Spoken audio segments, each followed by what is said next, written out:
Hello, and welcome to today's webinar, Overcoming the Double Bind, Power with Grace.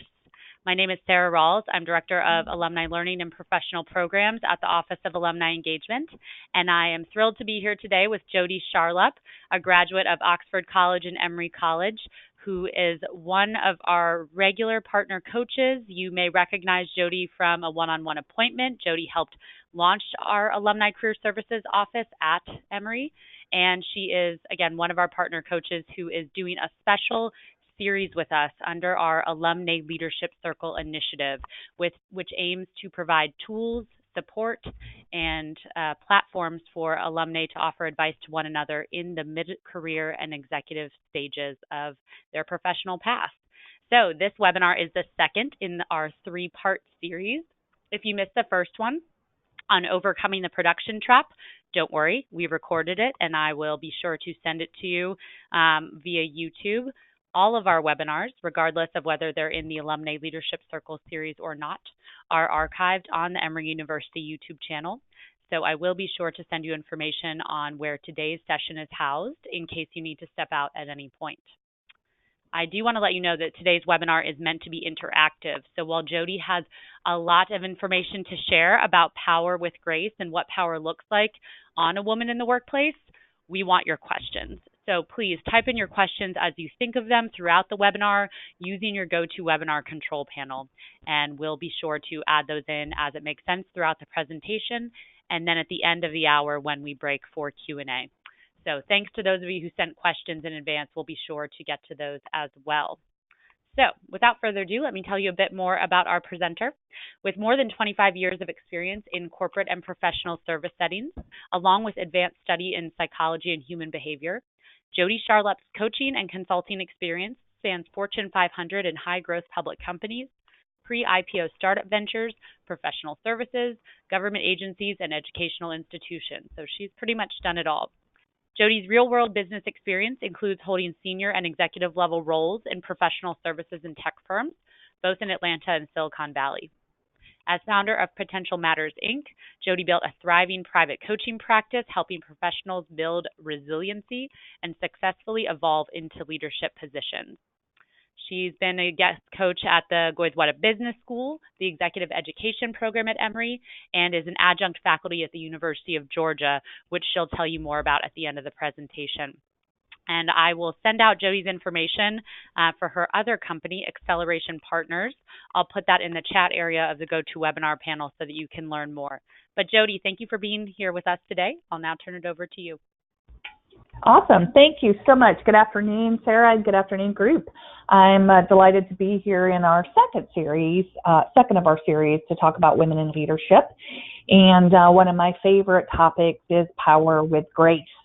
And so I'm really looking forward to talking a little bit about power because that's something that we like to talk about a lot, and B, as women, we are really building our relationship with power, having healthy definitions and just increasing our comfort with power overall. So I'm really looking forward to the topic.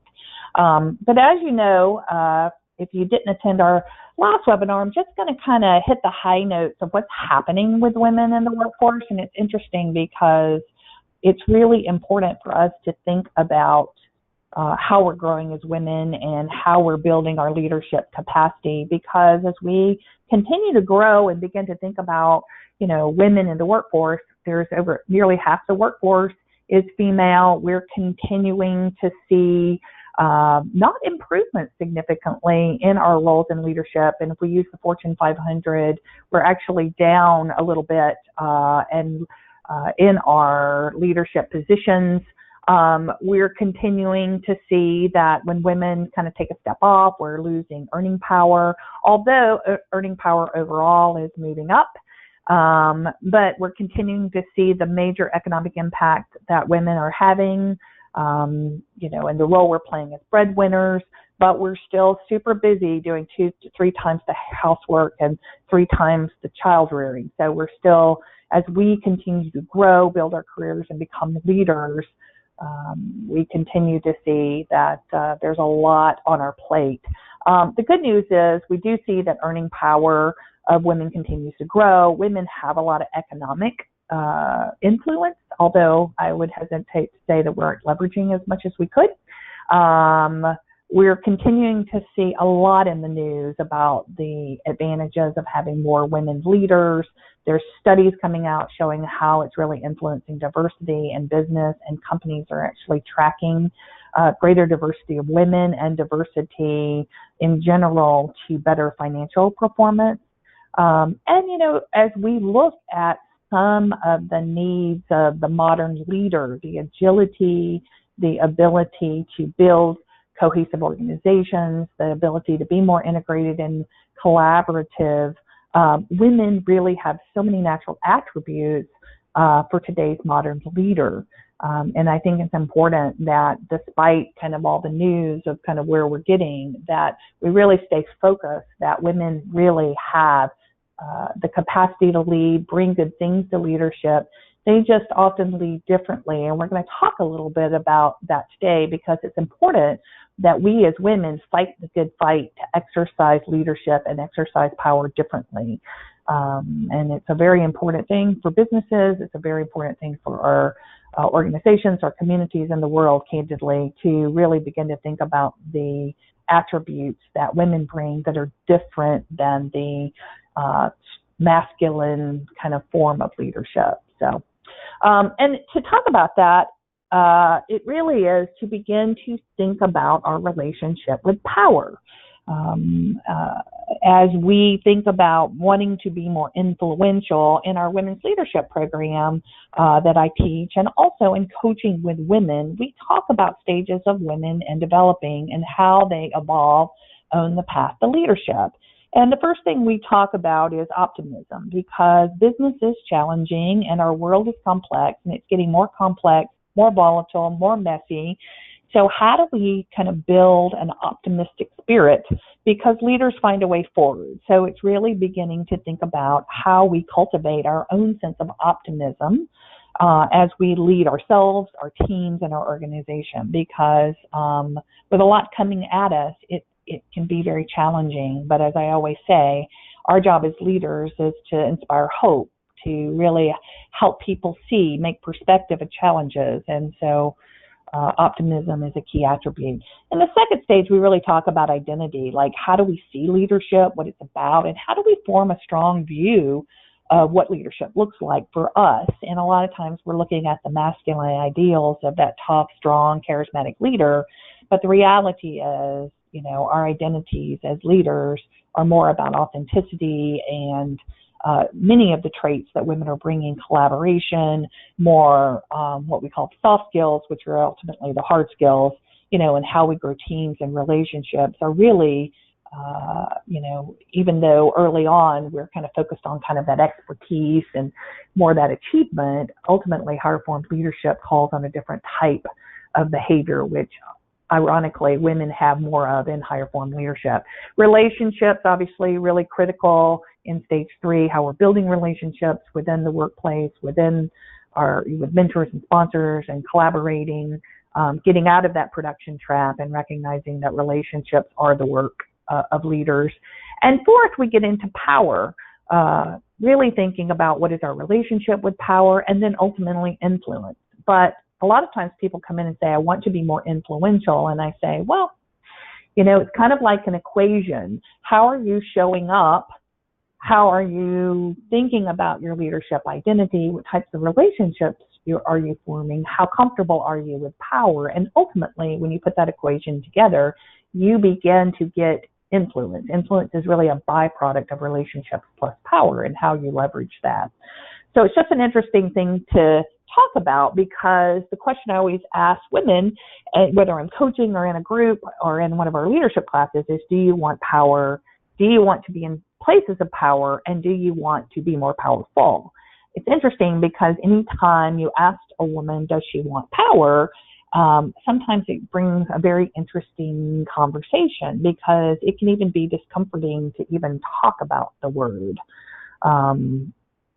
But power is a very important, being powerful, how we develop our power sources. Power, as we'll talk about, is a key piece of building your leadership presence, your leadership competencies. And I love this quote by Alice Walker, author, poet, talks about the most common way people give up their powers by thinking they don't have any. And oftentimes, in the workplace, in male-dominated environments where we can be in a minority, oftentimes we don't think we have any power. And so the question is, how do we cultivate it in healthy and productive ways? And so as we think about power, what does power look like for women? As I look back over 25, 30 years of work, as I sit on leadership panels, as I work in leadership, the images may look different, but this comfort with power is continuing to still be a struggle. I mean, I remember, and how women are portrayed and what does it look like. Who do you see as a powerful woman? As you think about someone who's a powerful leader, a powerful woman, we think of folks like Oprah and, Sheryl Sandberg, Michelle Obama just came out with her new book and lots of different ways to kind of stand in your power. Who do you see? Just type in the message board. Who do you see as kind of a role model as a powerful woman today? I would also love to know when you're thinking about who, why, what are those attributes that make you have your light bulb moment? Okay, someone wrote in the Queen of England. I will say Queen Elizabeth. Powerful woman. Michelle Obama. Yeah. Michelle Obama, Power and Grace. Who else? I think many of us from a young age, the most resilient women in our lives, the ones who are demonstrating strength and calm, seem to always be the ones that we think of as the powerful ones. Nancy Pelosi, someone said that. And I was also going to ask you, Jodie, when, especially looking at the images on the screen, these are all women who are in the media, who are comfortable putting themselves out there. So as we're thinking about many women who might shy away from power, as you mentioned, who might not always come to you saying that they are seeking power, but they kind of need to move up in the workplace. So for our more introverted women on the line who may associate power with being external facing and building relationships and having a spotlight on them that they don't want, what does it look like for them? And maybe you don't talk about it now, but maybe you get to that later. How they I think that's power. No, I think it's excellent. And these are I think we draw a lot of our images from media and kind of who we see, kind of those public-facing images, but also just even in our class, some people have drawn influence. Like one of my greatest clients draws inspiration from her grandmother and kind of what her grandmother was able to accomplish in a time in education and kind of her belief systems. Power and courage and comfort with challenging the status quo and many leadership qualities, finding good women in our life, and not just women, but good men and women, because my mentor always says leadership is leadership, and male or woman, male or female, great leaders have a certain essence about them, and sometimes that's outward facing and sometimes that's not, but unfortunately leadership is contact sport. So we have to get comfortable with relationships and visibility to a degree. And as a recovering introvert myself, I think it's just finding your style. And the good news is, if you look at all the work that was done on CEOs and kind of great companies, a lot of great leaders are introverted. And introverts can actually build power in many ways more powerfully. Because they use one-on-one relationships. They're really good for ally building. And power is sometimes invisible because the most powerful people are often people you don't see. They wield a lot of behind-the-scenes power. They have relationships, and they're able to leverage it in less public ways. So I would encourage people who are less introverted to really think about how we acquire power to influence and get things accomplished through our relationships. And candidly, I think oftentimes introversion can be a true asset when it comes to power, because sometimes power is very quiet. If that makes sense. Absolutely, and I think reading the book Quiet by Susan Cain will also affirm that and show research that supports that. So I totally agree. Absolutely. I think, I love that book. I love the work. And it really resonated with me. It's interesting, though, as we think about the faces of leadership, and this is even interesting when I'm working with a group of women. When we look at Sam the leader, for example, We can talk to him about being assertive, being go-getter, being opinionated, if he's strong, if he's, but if we turn Sam into Samantha, we have different perspectives of that. And it's interesting because I do a wonderful case study where I actually bring the group in and we talk about, a female leader who's about to do a presentation, and, one of the male leaders comes in and sits in the lead chair and does some other things, and we ask the woman to react to it. And we kind of role play some different things because she's trying to build, it's like a big presentation, and she's trying to build her authority and credibility in the room. And then we ask them to change the case study and say, now what if that were a woman? And it is amazing how even we as women treat women who are assertive and powerful very differently. And so one of the things I always challenge is not only thinking about what it looks like for you, but also the biases that we bring to how we view other women who are showing up as assertive or powerful or strong or firm or opinionated. We bring our own judgments, and so not only are we fighting the good fight in a male-dominated environment, but we're fighting our own biases about what we believe power should be for others, not just for ourselves. So it's always just a very interesting observation that sometimes the toughest critics of women and women leaders are actually women. And so that's one of the things that, we always talk about is that, just getting smart and being aware of kind of how we're treating each other in the workplace is really a critical thing. But one of the things as we were talking about earlier, what does power look like for a successful woman in the workplace? And, as you think about walking in your organization, no matter where you are in the lever, do you view yourself as a powerful woman? And maybe what's, stealing your sense of power? And most importantly, what's your relationship with power? Because to get to places of power, we have to have a healthy relationship with power, being, wanting to have our point of view heard, wanting to have our voice shared, building the kind of relationships that are going to allow us to have a seat at the table and all the things that we're doing. But we have to really think about what our relationship is with power. And really the needs and motivations that are behind that. And so, as we think about men versus women and kind of the unique differences and similarities, we think about three key things underlying what drives us as men and women in the workplace. And, as we think about growing our success, and it's really focused on three things: achievement, affiliation, and power and influence.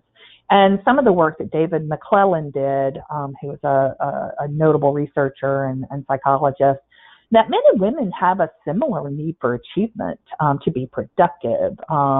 Women are very productive. They like doing great work. But if you think about achievement, challenging goals, seeking advancement, need for feedback to get that sense of accomplishment, men and women are kind of on par with each other. Ironically, we think of women more as community, but the need for affiliation to belong, men and women belong differently. They kind of cultivate in their clubs and tribes a little differently. But men and women are on par with the kind of relationships they like to build. They like to seek friendly relationships. They're motivated toward interaction with others, whether introverted or extroverted. You have a group or a clan or a tribe. Might be a small group or a large group, or it might be multifaceted. People want to be liked and held in popular regard. And overall, I think even in business, we really see that people really do like to affiliate and belong. Where we see the biggest divergence and really think about where men kind of take a swing higher than women is just this need for power. And I also call it the need for impact. This need to be influential, effective, and to make an impact. A need to lead and have their ideas prevail. A need to increase their personal status and prestige. And that's where we see men are really more motivated towards that sense of wanting, owning, and driving forward towards acquiring more power. And so as we think about it, just in terms of what that means, it's interesting. There's a great article, and Sarah, I'll make sure this link is sent out because it was a great article and some great work that's been done by Korn Ferry, one of the world's leading recruiting firms, in their 100 by 2025 initiative that they did with the Rockefeller Foundation. And they talked about women who had achieved like CEO status, and there's only like 57 in the Fortune 1000. And it's a very small group. And so they begin to study the traits and the ideas and the philosophies. But what was most interesting to me, that as I read it, as we think about growing women leaders in the workplace, is only 5 of them, 5 out of 57, ever aspired to the top leadership role. Like the women who got the other like 52 never saw themselves in that role. So it's just kind of interesting to me that, you know, we like to produce and do good work. We like to build collegial relationships. We want to succeed in the workplace. But as we envision kind of where we are on the ladder, and I even see it in coaching conversations, I'll say a lot of times when I'm working with a professional, just as an exercise, I often ask women and men, hey, look, companies are very mundane. Let's talk about where you fit. Like as we think about your career aspirations, do you see yourself, you know, in the financial CFO channel, the chief HR channel, the chief marketing channel, the chief sales channel, the CEO, more the leadership realm, just as an exercise. And it's interesting the responses that my male clients will give versus a collective response I see in patterns and trends and how women respond to that. And what's interesting is more often women will say, I don't see myself in the C-suite, which wasn't the question, but it is interesting. They're like, maybe it might be a VP, maybe I might get to this level, but there's a limiting belief that they have. And I always say, well, why are you putting limiting beliefs on yourself? Wouldn't you want to go to the most optimal level you could have impact? But it does even in coaching, kind of, I begin to see this conversation with men and women, which is one of the reasons why I'm teaching more now, particularly in emerging women leaders, is I think we have to shift how we really think about leadership and what leadership is about earlier, particularly for women, because without these role models, we end up thinking, you know, leadership is a more masculine kind of world, and those images may be hindering our ability to see ourselves in those roles. So it's really thinking about the balance of power and what role power plays in being successful in the workplace. And a lot of times as we think about power, we think about it in a more masculine kind of dominant way, more about authority, either whether we are in the title or we have the role, or even kind of a charismatic authority. And I always say, you know, one of my favorite quotes is the measure of a man or woman is what he does with power, and how as we acquire and grow and build and begin to have more responsibility, what do we do with that power? Do we use it for the greater good, or do we use it in a more self-serving kind of way? For women, I think the relationship with power is fraught with emotion. And so for women, I think we have to think about kind of building our emotional agility, because to be powerful, we have to really think about how we deal with things like control, or how do we deal with conflict and discomfort, and how do we deal with the human-to-human equation when we are in leadership roles. And so power requires sometimes being able to stand your ground on an issue, or be firm, or be in the face of disagreement. And so how comfortable are we with discomfort? And so in the change process cycle, we always talk about, you know, when we're coming to confront something, are we safe? Are we secure? Are we happy? Are we healthy? We implement a change, test results, and start all over again. So as we think about our own comfort with discomfort, you know, in those split seconds, are we willing to push and take risks? Are we willing to stand our ground in those human-to-human interactions? Some of the greatest work we as women have to do in our identity work is really a comfort with being uncomfortable. And as we think about our leadership, because we're going to be talking about difficult issues, we're going to talk with our teams, we're going to talk with colleagues, we're going to talk with our staff. I mean, we obviously want to be able to talk about the positive, the challenging, and the neutral, but a lot of times we're very uncomfortable with things that, have some sort of disagreement or conflict. But we have to really think about the role emotions can play in how we view being powerful. The other thing I always talk about is, we think of power as overpowering, and certainly, particularly when we're working with leadership, kind of like, where do people get their power? Sometimes we have, a tough coercive power. And so a lot of times we think of, when we are in a hierarchy that, there's a power differential. Your boss has a lot of power over you. They might have your future in mind. So as we think about, are we safe? Are we secure? Are we happy? Are we healthy? Sometimes we might go along to get along because, again, we're evaluating it not maybe by, what we need to say or be truthful about, but sometimes do we have that fear factor in terms of being able to stand up for an issue or push an issue or talk about different things. But we think of sometimes power, there are just lots of different powers in the workplace. And where do we derive power? Obviously, coercive power, connection power is very powerful in terms of who you know. If you have the ear of other powerful people within an organization, that connection power. That's why mentors and sponsors and going beyond your small span of control can be very important, because that connection power gives you ground coverage and builds allies. Expert power, I think a lot of times we spend, and I call that early forms of leadership. It comes from what we know, our expertise, skills, and accomplishments. A lot of times we think what we know is our power. And as we move up into higher formed leadership, paradoxically, that's actually, paradoxically, when we move up to higher formed leadership, we have to give up what we know, because it's more about the leadership and being able to coalesce what others know that becomes more powerful. But we do hold on and being to judge ourselves by what we know.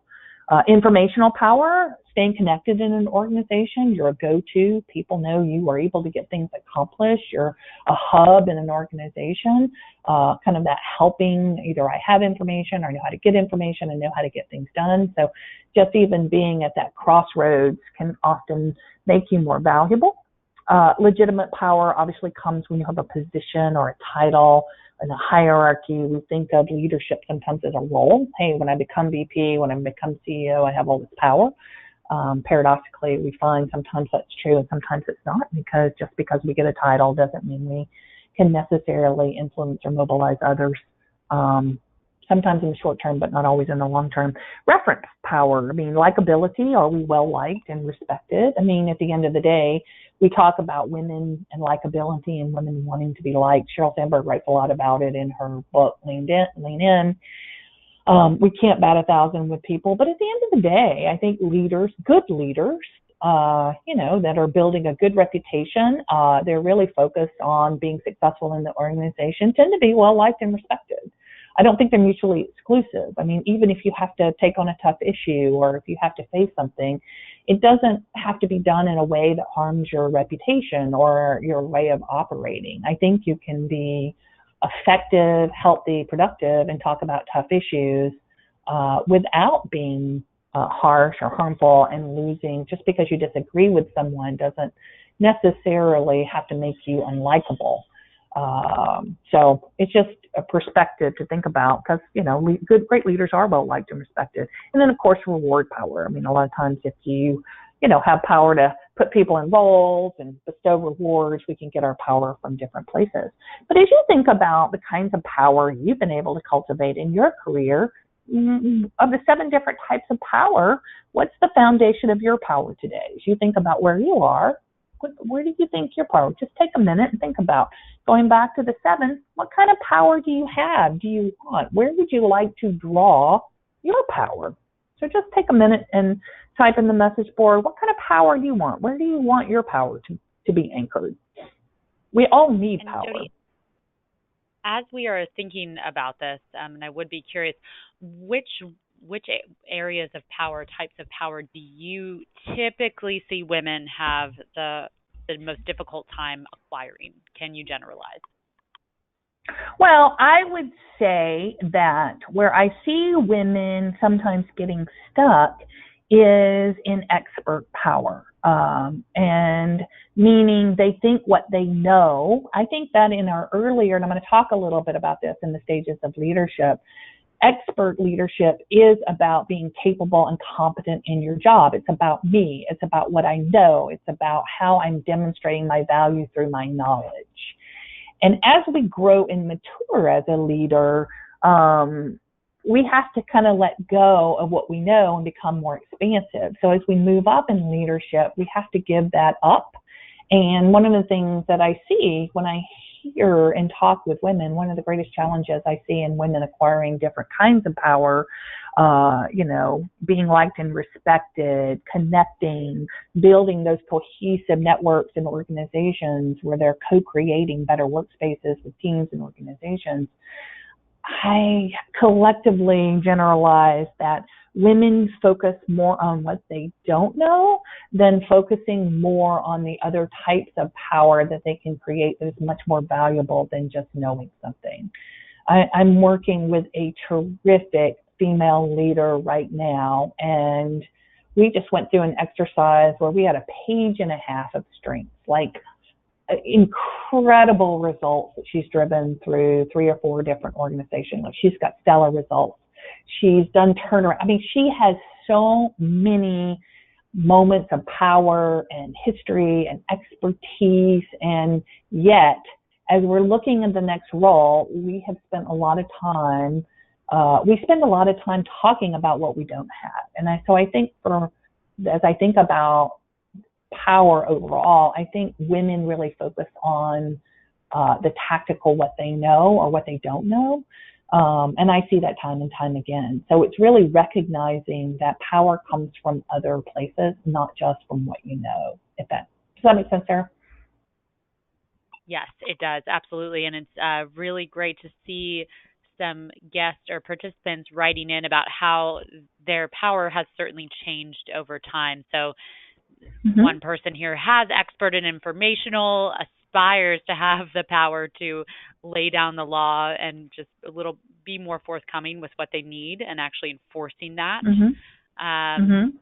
Currently, certainly we have a lot of experts here. Someone else has been a combination of referent, legitimate, and expert. Someone also, could you clarify for us the difference between expert and informational power types? Well, information could be, you might not be an expert, but you're like the central hub, meaning I might not be an expert in anything, but I might be an expert in knowing how you get things done. For example, if I need to get a program adopted, you and I could strategize on who could help you do that. So you might have knowledge of people, you might have knowledge of systems, you might not be a deep expert in any one of them, but you are kind of the information guide on the highway to effectiveness. And so, people come to you because you can be a go-to.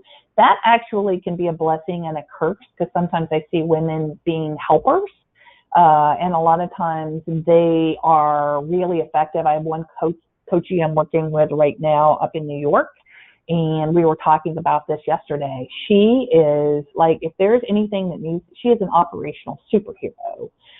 She's not an expert in any one thing. She's an expert in getting things accomplished and breaking down the silos. But one of the things we're talking about is people don't necessarily recognize those skill sets. And so how she's beginning to tell her story in a way that shows she has some wicked skills to really get things accomplished. And so she has execution power, meaning she can break down silos, she can build relationships.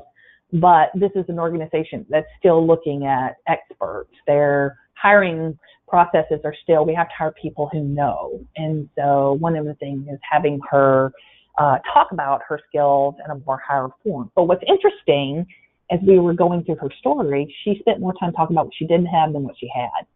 And so she was really shooting herself in the foot when she was talking about what other skill sets she had acquired, because instead of really focusing on the great gifts she had, she was focusing on, she didn't have an expertise. And I said, no, your expertise is actually execution expertise across organizations.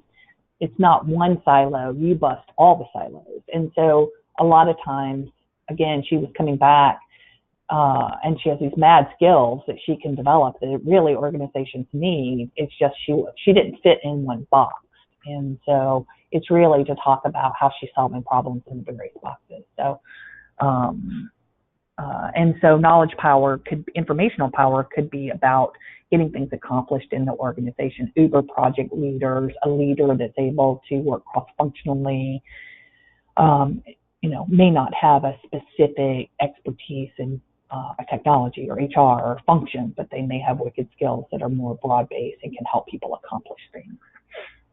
Yeah, one of our participants has weighed in that it could also be access to meetings, which are limited in nature. So you're aware of advanced plans that others do not have context around. So that's certainly a very important piece of power in the workplace. Information power is also important about getting ahead of jobs. I mean, a lot of times advancement is about staying in the know. And staying in the know is not necessarily a formal communication. People who have information power stay close to people and listen. And so a lot of times they're able to get a jump on really, cool assignments or special projects. And so getting in the know and taking time to listen to the ecosystem is really where advancement comes from sometimes. Because, even in the largest organizations that have structured, jobs come from opportunities in the system. And so getting ahead sometimes means being close to the information so you can kind of see what's coming down the pipeline and pivot and adjust. And that gives you certain sight so you are, making change in a healthy and effective way. So. Which is why it's so important for women to carve out time for the networking and conversations that we hear sometimes fall off as their personal and professional commitments increase. Absolutely. We miss out on the networks and, guys, hang out. I mean, they're just the way guys kind of share information and kind of hang out and have these networks and clubs. It just gives them natural advantages to that sometimes we don't get because we don't have, we kind of congregate or coalesce differently. So it's just really important that we're, getting away from our desks, not getting caught in the production trap, eating lunch with people, really knowing, being purposeful and intentional with our relationships, because relationships are power. That knowledge we get from people, the referent power we get from likability, the brainstorming we get and kind of knowing what's going on and becoming known and visible, all of those put together can help us acquire the right power in the workplace. Because the bottom line is we all need power. And Jeffrey Pfeffer really is probably one of the gurus of power. And, some of his books, some of my clients will read them. And, I think we think about it as grandstanding or visibility or putting ourselves out. And a lot of times for women, kind of being bold and being out there and being visible doesn't feel nice. And, as we know, we get into double bind because, we label guys that are kind of assertive and aggressive as go-getters. And women who are out there, it's like, who does she think she is? So, but we do need to acquire in a way that is authentic and powerful for us. And, I always say, if we're using our male counterparts and, how to play, because there's a lot of books written on how to play the male game, but we can't be men. It just doesn't look good on us. We can't be assertive and get the same kind of results. So I think that we have to play a different game. And as I look back over 20 to 30 years in the conversations as I grew up as a woman in the workplace and kind of navigated the male-dominated environment, it hasn't changed much. I just think, when we put on that power suit and we try to put ourselves out there in kind of that masculine way, I think it backfires on us. So I think we have to really think about power in a way where we are authentic and bring our skills in a way that allows us to fight the good fight, to be powerful, with the kinds of relationships and with the kinds of coalescing that we're doing and collaboration. All of the things that organizations are really struggling with are typically some of the types of traits that we associate with women. The challenges early on were valued for more of that expert achiever. And that's why it's important to get women across the power line, because the kind of skills that they bring are much more collaboration, the risk questions that they have. They bring a holistic balance. I mean, there's a lot of different things, but we have to get a comfort to get across that power line so we can exercise those skills. So it's really important because power is the heart of being influential and getting your voice heard. I mean, it's one of the key things we talk about in coaching in terms of, how are you acquiring power in the workplace? It's about getting resources, from money to staff to, everything that, is supportive of you doing the best job possible. It's about getting promoted or advanced. It's about being in the know to get the plum assignments. It's like, why wasn't I offered that? And I'm like, well, sometimes you got to be out there so you can hear and put yourself in the way of opportunity. It's about increasing job security, power. I mean, I've sat, when I was the head communications person, we would sit and talk about layoff after layoff or downsizing, and it would get pretty granular. Well, what are we doing with Bob? Or what are we doing with, Melanie, or who are we doing with them? It's like, no, we can't lose her. Where can we put him? So, if you're not known and don't have any power, it can even impact your job security. You can, whether or not you see opportunities or threats that can help you make career decisions. And also, just power is the heart of setting new rules for leadership, because only with power can we begin to rewrite the script for women in the workplace. If we really want to change the rules and create more diverse opportunities across the board. I mean, if you really think about power, it's really nothing more than we think of power as empowering, coercive, this masculine power, the power struggle that we get into, this dominant kind of force. But the simple definition is the ability to do or act. It's a capability of accomplishing something, and it's a person that exercises authority or influence, whether it's formal or informal. So, while women don't like to talk about power, it's something that's really important.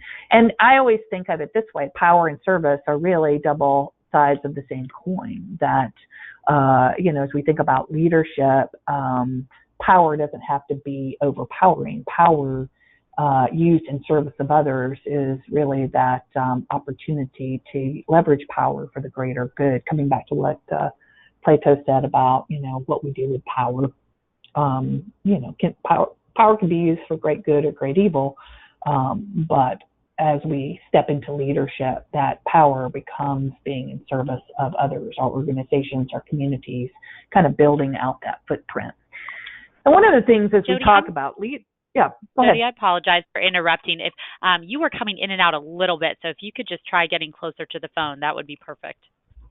Oh, okay, great. So coming into stages of leadership, and so as we think about power is also about developing, when people say, well, how do I begin to build my power? How do I begin to build my influence?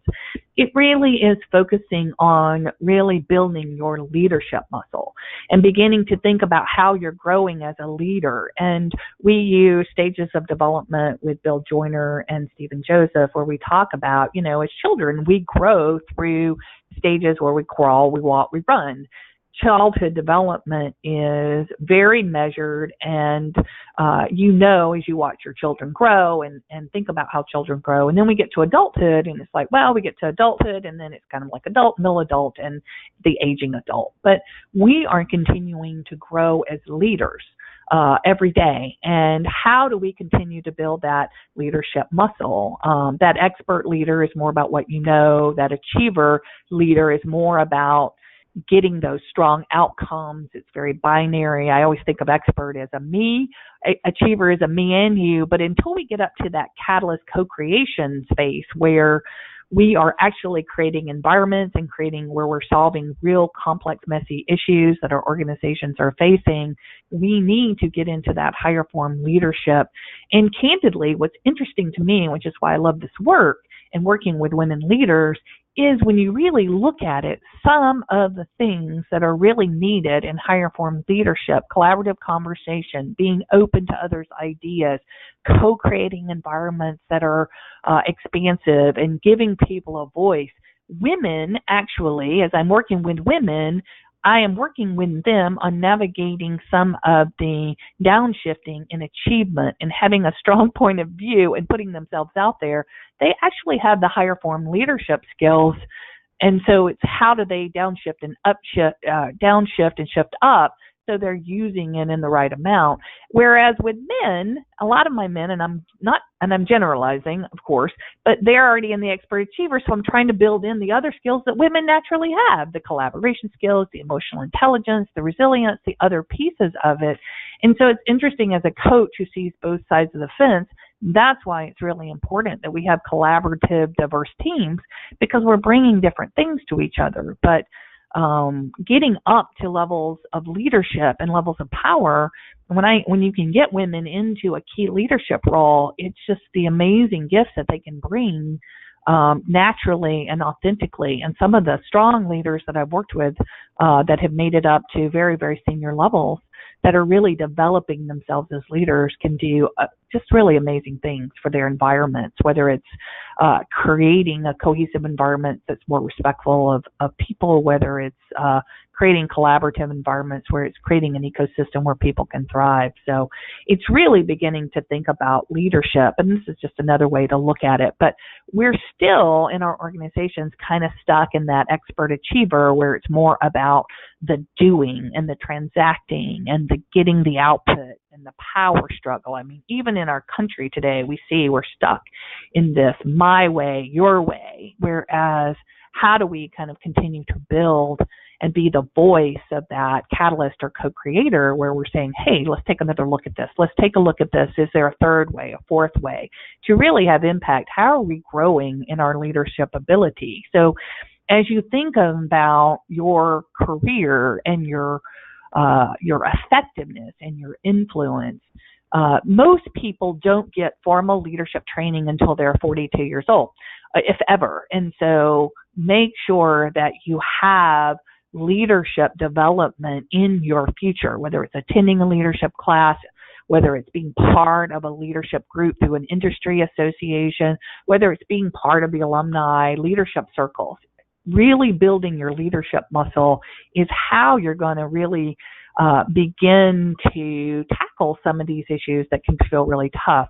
The emotional intelligence work, discomfort, because the leadership agility is really where we need to kind of grow and develop and really take on this orientation towards shared purpose and collaboration, the places that women can really thrive to develop a shared vision, that to be deeply purposeful and really kind of change the game for our businesses and our communities, because so many people right now, just the cultures and the things that are coming after us, I mean, we need more healthy environments, and that's going to require more, stronger and more collaborative leaders in the workplace. So again, thinking about it from a me to a you versus me to a we orientation, this is really kind of a higher form of really thinking about. A lot of times we're really trying to get that credit. It's really a me orientation, but the paradox is thinking about stepping up to an enterprise view and stepping out of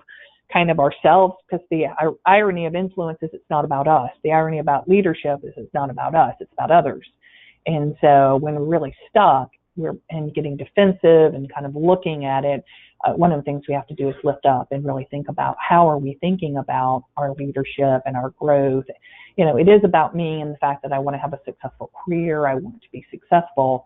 But as we grow in our careers, it's also beginning to get up to a different balcony level so we can kind of get beyond some of the day-to-day difficulties that we're facing by stepping up to another perspective. So really beginning to think about how are you developing as a higher form leader, and what are your beliefs about power in general and how it plays into leadership, and kind of your beliefs around it, and getting comfortable with, like I said, comfortable with exercising power or your point of view, or beginning to stand up for things you believe in and articulate different things, and be courageous in the workplace in a way that's healthy and empowering. And I would just challenge you to think about, with colleagues, what are some of the limiting beliefs we have about power? How do I begin to cultivate healthy relationship with power and the kind of power that's helping me grow and be connected in a more expansive way?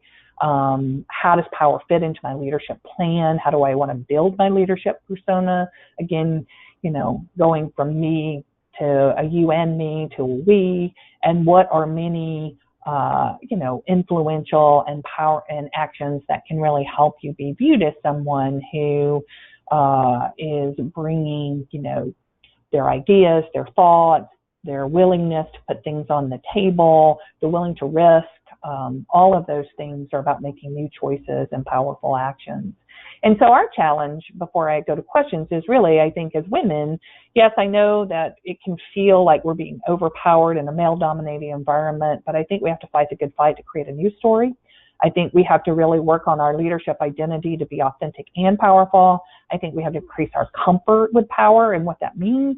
I think we have to fight the good fight to exercise power differently and really step into the catalyst and co-creation type roles that I think our higher form leaders and really women acclimate well to, and really grow not just as women but as leaders, because I think what's going to save us is not the masculine view, but really developing our leadership personas to be strong, capable, emotionally objective, to be willing to have that neutrality to come in and talk about hard things, to agree and disagree, to find a third way or find a way forward, and to do it with optimism.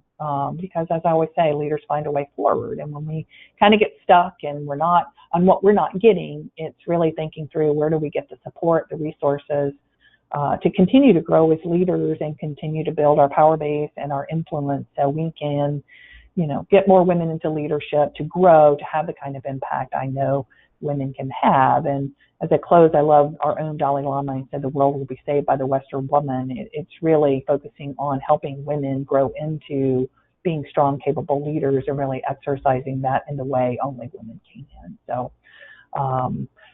Sarah, you've got some, and so as we kind of think about it, I'll open it up for questions. Sarah, I know you had a few, and I'll open it up to the group now to just take a few questions and talk about power and leadership and how I can be a resource to you today. All right, fantastic. Thank you so much, Jodie. And yes, feel free to type in questions that have come up over the course of the presentation. So we are curious here if there are certain industries where you feel it's more acceptable for women to be powerful than others. So basically, have you, since you've worked with clients across industries, do you feel like there are certain ones in which women have more difficulty? I guess that's probably the best place to start versus the ones that allow women to kind of harness their own power. Well, obviously, I think that you see it. You see industries that are becoming more empowering to women. I mean, public health would be an example. Any type of healthcare where relationships dominate, you begin to see women have the opportunity to create greater opportunity because it's a place where relationship matters. And so a lot of times, in your more analytic environments like, finance or diversified financial services or, technology is getting a lot of buzz because we're just not able to move the needle to get more women into leadership roles. But I think, women in privacy or new areas. I mean, women can be pioneers in new areas that are really great. I see a lot of women growing and having more prominence in like the areas of privacy. But, I think we're all fighting the good fight across all industries, but I think there's more opportunity in industries where collaboration and relationships are almost a must. Every organization needs it, but in a place where you're kind of crossing into customers and patients and other things, you just see that this is a place where collaboration, integration, ways of working become really, really critically important. You can't just do it in a mechanistic way. So I think women are acquiring more power in healthcare in many cases, but I think it's still a good fight in technology and financial services. As much as they try, they still are struggling with women in the field. Absolutely. Okay. And what strategies would you suggest to help institutions recognize the different types of power and their benefits to the organization outside of just relationships or expertise in one area that's maybe dominating? But first part of the question, how would you take this back to the leadership team and consider the different types of power and maybe what role needs to focus on which types of power? Well, I think, first of all, we don't talk about power. They're in leadership. We don't talk about power. In business schools, we have very limited discussion of power. That's one of the reasons why in my women's leadership course, I've added the conversation of power. I think we have to talk about power differentials and what they mean. Most recently in a healthcare organization, we've been talking about power and the ability to build out most respectful interpretation because power impacts our ability. Assertiveness versus effectiveness, assertiveness versus bullying. I think there's a lot of different things that organizations can do to really, open the dialogue and open the discussion. We're not talking about it enough as part of our commitments to leadership. But the other thing too is organizations have a lot of work to do, but also I think we as people and leading, wherever we're leading or managing or having those discussions, don't wait for senior leadership to kind of get focused on it. Really talk about, bring those discussions into your groups because high-performing teams have to talk about our relationship with power, our relationship with other groups. So any place that we can start the conversation to create more empowering environments and just talk about the differential and maybe how it, pivotal conversation and crucial conversations on how it's impacting others or how it might be perceived. I think it's through dialogue comes, relationships, conversations create relationships and relationships create culture. And so I think it's about building conversations into our teams, our communities, our programming to talk about how we're being open to others' voices. All right. And we have an attorney here who I think is bringing up a very complex issue. So tips on female professionals dealing with female support staff. How do you balance? You mentioned earlier how females can be the biggest critics of other females and sometimes do not respond well to sensing strong females in the workplace. How do you balance being friendly but firm, especially when you see your male peers receiving different treatment? And we all know support staff are critical and your relationships with them are crucial to your success. Well, I think it's about, with any relationship, it's about establishing boundaries and expectations. I think there's a great opportunity to have a conversation of what we, kind of co-creating, here's what I need, what do you need? And kind of co-creating a game plan together and an agreement. If you see something that's different, the question is, how are you holding people accountable to what you need? I think sometimes we have an emotional reaction to what's happening, but at the end of the day, it's keeping it to what our agreements are and holding people accountable. And, I always say the first time, it's kind of like driving off the road. You're not in the ditch yet, but let's have a conversation. And I think it's just about continuing to reinforce that. I think a lot of times, what is it, the old saying, resentment is like drinking poison and hoping the other person dies. A lot of times, we don't deal with it in real time and have open communication on a regular basis. And so, if you've been having 2 or 3 conversations and seeing that you're not getting the support you need, then it's time to have a pivotal conversation. And if it's not working after 2 or 3 conversations, then you might sound it out with a colleague and then you might have to, take on a different tact or look at some sort of performance issue. But I always say start with making sure you're being clear in your expectations, not mentally thinking that this person should be, but have you been clear in what you need, and do you have an agreement with that person? And when that person doesn't honor their agreements, do you have an accountability model that says, hey, we had this agreement and we're not meeting our agreements, and how do we work together? And it's like kids, raising kids. It's like they're going to fail and they're going to fall down, but at the end of the day, first time, we're working together. The second time we're refining, and the third time, Houston, we have a problem. And so keeping it real time, keeping the dialogue going, and if it doesn't, then we have to have that crucial conversation that says, hey, I want to have a positive working relationship, and our relationship is being harmed because you're not doing the work that we've agreed to, and it's causing, the question is, how do we or do we not? And then what do we do from there? So, but it would be the same manner. Sorry, go ahead. Go ahead, Sarah. No, go ahead. Well, I know we're at time, so I want to get this one last question in. What is the best strategy for making light in the moment, or at least calling attention to when you feel the double bind is being used negatively against you? If you have a healthy relationship, I would say I'm a big believer that I call it when I see it. I'm like, hey, I just gotta, if you can do it with levity and humor, if you experience it, feel it. And sometimes you have to ride the wave, like, the whole idea of mansplaining. Sometimes it's annoying when somebody repeats what you say and you just said it, and now it looks like it's like this really great thing. Sometimes I come back on top of that and say, and I'm so glad, Bob, that you agree with me, and then I take it back. So there's no one strategy, but I look at patterns and trends. I try not to react, or I encourage people not to react to individual things, but to watch patterns and trends. And when it's happening 2 or 3 times, then we develop a strategy to tackle. And so if you're finding it happening in meetings, I might have somebody that I might team up with to say, hey, when we're doing that, I would like to get these 3 points across today, and I know we've got a little bit of male bonding going on, and so I'd like you to support me on this particular thing.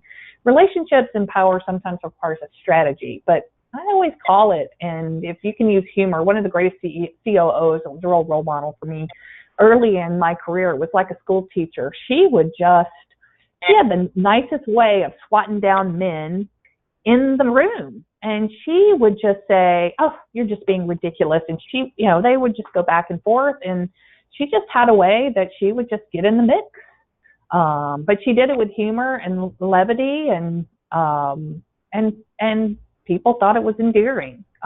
It just depends on the group and the audience and your style, finding your own style to do it. So there's no one way, but it really is kind of observing and figuring out how you want to develop that strategy, and watching people who are being successful, even within the room. A lot of times, male or female, you'll find people that seem to have a way of gaining credibility, and how do you learn from that? I mean, there are role models out there, and find things that are more aligned to your way of operating so you can be successful. Okay. All right. Wonderful. Well, Jodie, thank you very much. And to all on the line, I will be following up again with some related materials, that article Jodie referenced, the recording from the first webinar in this series, and the sign-up information for the next webinar, which will be on April 17th, and discuss casting leadership vision for yourself and others. We will also have a March... Oh, sorry. Go ahead, Jodie. I was just going to say, also, just a general reminder that I am kicking off my March cohort in our Accelerate Leadership for Women at UGA. If you Google Accelerate Leadership for Women at Executive, terry.uga.edu, if you know of women that are sponsored for leadership. We have a great class kicking off that I teach annually. So it'll be kicking off in March this year and run March to June, both a combination of online and in-person classes at their Buckhead campus. So I will send out that link to everyone. Yes. So we will send that out and follow up as well. So whether you're in Atlanta and can continue education, or there's an online version as well, and then the webinars that we have coming up. Also, if you are in Washington, D.C. or San Francisco, we are bringing alumni leadership gatherings to your cities this April. so stay tuned. And all of you will also see some upcoming online communications as well, additional resources and spotlights on some really talented women in our alumni community. So stay tuned and reach out with ideas for topics you'd like to see. I hope everyone has a wonderful rest of their work week. Thank you, Jodie. Thanks, Sarah. Thanks, group.